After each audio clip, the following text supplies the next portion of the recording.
کیا کوئی خاتون اس وجہ سے ابارشن کرا سکتی ہیں کہ اگر ڈاکٹر اس کو کہہ دیں کہ بچہ اگر پیدا ہو بھی گیا تو زندگی بھر معذور رہے گا؟ دیکھیں، اگر غالب گمان ہے کہ بچہ معذور ہے تو ایسی صورت میں 4 مہینے 10 دن گزرنے سے پہلے یعنی حمل کو 4 مہینے 10 دن نہیں 4 مہینے، تو حمل اگر ابتدائی مرحلے میں ہے، 4 مہینے نہیں گزرے اس کو،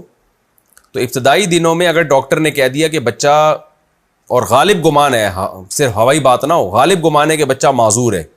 تو ابتدائی دنوں میں حمل پھر ایسی شدید مجبوری میں ضائع کرایا جا سکتا ہے، ورنہ تو ابتدائی دنوں میں بھی حمل ضائع کرانا جائز نہیں ہے، لیکن ایسی مجبوری میں کرا سکتے ہیں۔ لیکن اگر پریگننسی کو 4 مہینے گزر چکے ہیں اور اس کے بعد ڈاکٹر نے کہہ دیا کہ بچہ معذور ہے، تو پھر پریگننسی ضائع نہیں کرائی جا سکتی، کیونکہ اب وہ باقاعدہ انسان بن چکا ہے، اس میں جان پڑ چکی ہے، اس کے اعضاء مکمل ہو چکے ہیں۔ تو ایسے ہی ہے جیسے زندہ بچہ اگر معذور ہو تو معذوروں کو قتل تو نہیں کیا